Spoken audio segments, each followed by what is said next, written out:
बाहेर छान पाऊस पडतो आहे आणि पावसात असे गरमागरम कुरकुरीत आणि जिभेची चव वाढवणारे पालकचे भजे असतील तर मजा येते. नमस्कार मंडळी, स्वातीज रेसिपीमध्ये तुमचं मनापासून स्वागत.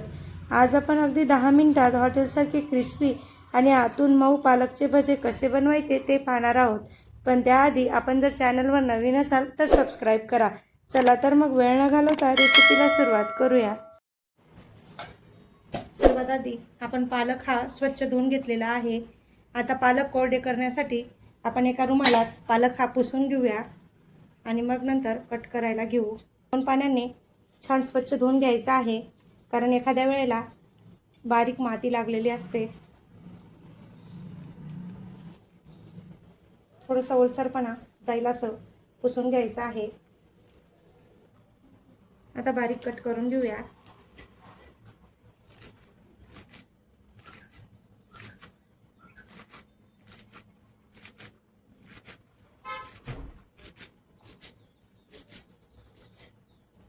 याच प्रकारे सर्व पालक आपण कट करून घेऊ. त्याचप्रमाणे सर्व पालक हा कट झालेला आहे. हिरवी मिरची, अद्रक आणि लसूण हे मिक्सरमधनं बारीक वाटून घेणार आहोत. आता आपण या मोठ्या भांड्यात पालक टाकून घेतलेला आहे. पालकला यात थोडं मीठ, ओवा हे टाकून छान मिक्स करून घेऊया. मिठामुळे काय होईल, पालकला पाणी सुटेल. पालकामध्ये खारटपणा असतो, म्हणून मीठ हे शक्यतो थोडंच टाकायचं आहे. आता आपण यात टाकूया तयार केलेली मिरची, आलं, लसूणचा ठेचा, तोही आपण यात टाकूया. तांदळाचं पीठ आणि हे छान मिक्स करून घेऊ. त्यानंतर यामध्ये बेसन पीठ जसं लागेल तसं आपण टाकूया.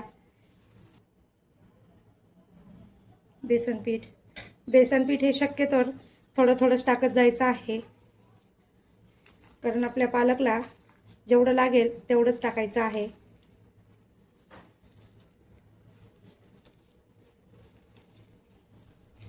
आता हे छान मिक्स करून घेऊ. हे बघा, पिठाला असं ठेवायचं आहे, एवढं पातळ. यामध्ये बेसन पीठ हे थोडंच टाकायचं आहे. बेसन पीठ जर जास्त झालं तर भजी ही आपली एकदम कडक येते. तेल गरम करायला ठेवलेलं आहे. हे पाहू, तेल चांगलंच गरम झालेलं आहे. आता आपण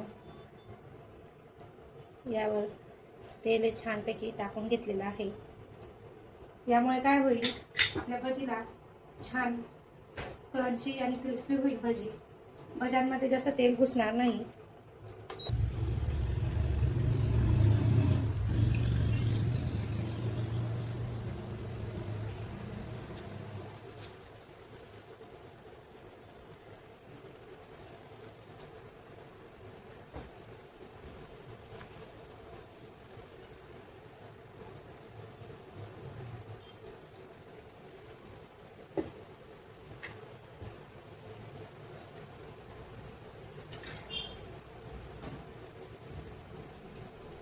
आता उलट करून घेऊया.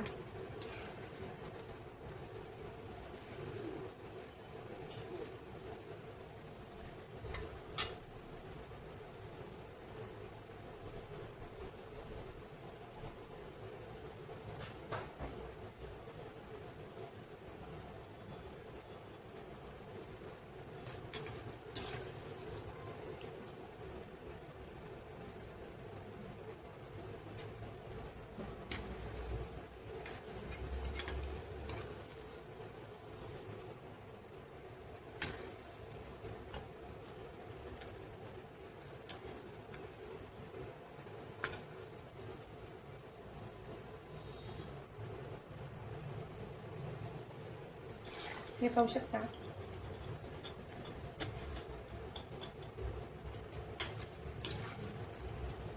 अजून आपण थोडं अर्धा मिनिट होऊ देऊ, म्हणजे छान कुरकुरीत आणि क्रिस्पी लागतात.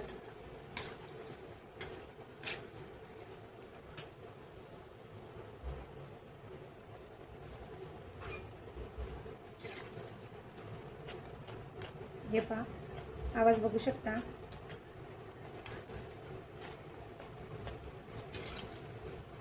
आता आपण काढून घेऊया.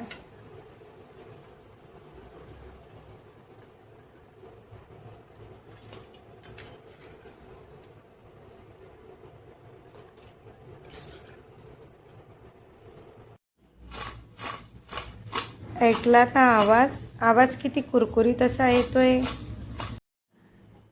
बाहेरून कुरकुरीत आणि आतून एकदम सॉफ्ट आपले पालक भजे खाण्यासाठी अगदी तयार आहेत. मुलं जर पालक खात नसतील तर त्यांना हा उत्तम पर्याय आहे.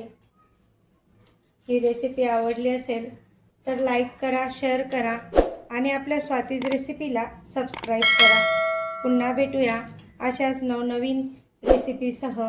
धन्यवाद.